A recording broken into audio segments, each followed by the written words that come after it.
It was a cool July morning in 2015 along the coast of the Great Bear Rainforest in British Columbia.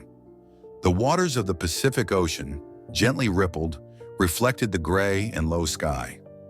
Marine biologist Noah Carter was aboard the Sea Guardian, a sturdy vessel equipped for long-term research, collecting data on the fin whale population inhabiting the region. With him was a small crew of experts and volunteers, united by their shared passion for the sea. Suddenly, a sharp, anguished cry shattered the morning's tranquility. Noah, always alert, immediately raised his hand to catch the attention of the boat's pilot. "Stop!" he commanded with a tense voice. A second cry, heart-wrenching and prolonged, seemed to come from the jagged coastline of Gill Island, a small rocky island north of Hartley Bay. Noah grabbed his binoculars and scanned the shore. "There's something there," he said, his voice trembling. His focus zeroed in on a young orca, trapped among sharp rocks and partially submerged. Its body twisted slightly, and its cries were desperate. "Noah, we need to do something," said Ellie Ramos, a young biologist on board. Her face was tense, but her determination was clear. Without wasting time, Noah radioed Cetacean Research Canada, an organization he worked closely with. "Janine, there's an orca trapped among the rocks near Gill Island," he explained. On the other end of the line, Janine Moore, an expert in cetacean rescue, responded promptly. "Noah, keep an eye on her, but don't get too close. We're on our way. We'll also alert the Fisheries and Oceans Canada team and the GIT-GAAD emergency response from Hartley Bay." While waiting for reinforcements, Noah and his crew cautiously approached the coast. The young orca, about 6 meters long and likely 8 or 9 years old, lay trapped. Blood trickled from wounds on her belly and tail, clear evidence of the damage inflicted by the jagged rocks. "It must have happened during a hunt," Noah observed gravely. "This area is known for orcas chasing seals close to shore. She probably ventured too far into shallow waters." Just the day before, Noah and his crew had observed a group of orcas off Camano Sound, engaged in a spectacular hunting scene. A pod of about 8 orcas had surrounded a group of seals, taking turns in a coordinated dance that seemed almost choreographed. The more experienced orcas had approached the shore, driving the seals into increasingly narrow waters. "Their strategy is incredible," Ellie had said, mesmerized by the pod's precision.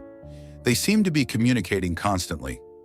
A young orca had attempted to join in, but her inexperience was evident. Noah had noted that she likely belonged to the same pod now swimming in the waters near Gill Island.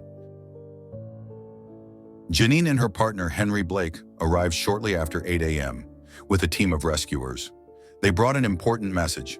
The tide would rise within 8 hours, and the orca's only chance of survival was to keep her cool and hydrated until then. "We can't risk moving her," Henry explained, pointing to the sharp rocks surrounding the animal. "Her injuries could worsen." The team set up an improvised seawater pump to spray water over the orca's body, while wet cloths were laid along her slippery skin. Ellie and Janine took charge of constantly replacing the cloths with fresh, wet ones. The orca, initially restless, gradually began to relax. But as the morning clouds cleared around noon, the sun beat down mercilessly. The orca's glossy skin risked burning. "We need to cover her head," Ellie suggested. Using a damp cloth, they carefully draped it over her head, leaving her blowhole unobstructed. Time passed slowly. The rescuers were exhausted but relentless. When the water pump suddenly broke, they had to work even faster, manually wetting the sheets. Janine glanced at Noah, her concern evident. "Will she make it?" she asked quietly. "I hope so," he replied, wiping sweat from his forehead. "If it hadn't been for that cry, we might never have found her in time." Meanwhile, the orca's pod had approached the shore, emitting deep, rhythmic calls. The trapped orca responded weakly, but she seemed reassured by the presence of her family. Finally, the tide began to rise. The cold water slowly covered the orca's body, easing the pressure on her lungs. Her breathing grew slower and deeper. When the water was high enough, the orca flicked her tail with a powerful motion, emitting a loud, clear call. It was time. Noah and his team moved to a nearby cliff to watch from a distance. They didn't want to interfere. "Come on, girl," Ellie whispered, clenching her fists. With immense effort, the orca moved her tail twice and freed herself from the rocks. Water exploded around her as she swam toward the waiting pod. A chorus of joyful cries erupted from the rescuers. "She made it!" Janine shouted, her eyes glistening with tears. The sun was setting on the horizon, painting the calm Pacific waters in shades of orange and gold. The pod had gathered in a circle, patiently awaiting their young companion in what seemed like a ritual. Suddenly, a leap broke the stillness. The young orca was back, spraying water all around as her call joined the others. "Look!" Ellie exclaimed, pointing at the rescued orca. The young female performed an incredible leap, lifting herself out of the water with all her strength, as if to show the world she was alive, strong, and free. Her dorsal fin gleamed in the last rays of sunlight, and for a moment it seemed as though the sea itself applauded with its waves.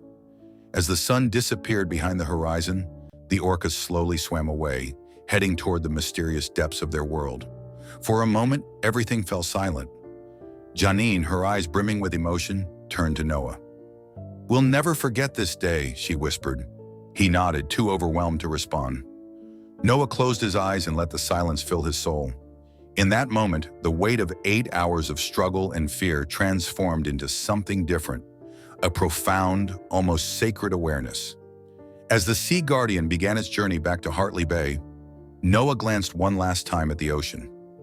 That evening, the sea seemed larger, more alive, and so did they. If you're moved by stories of courage and connection with nature, like rescuing an orca trapped on the rocks or animals overcoming the challenges of their environment, Humanimal is the place for you. Subscribe now so you never miss our latest content and join us in our mission to celebrate and protect the wonders of the natural world. Every subscription and like helps us bring you even more inspiring stories. Subscribe here. Nature is waiting for you.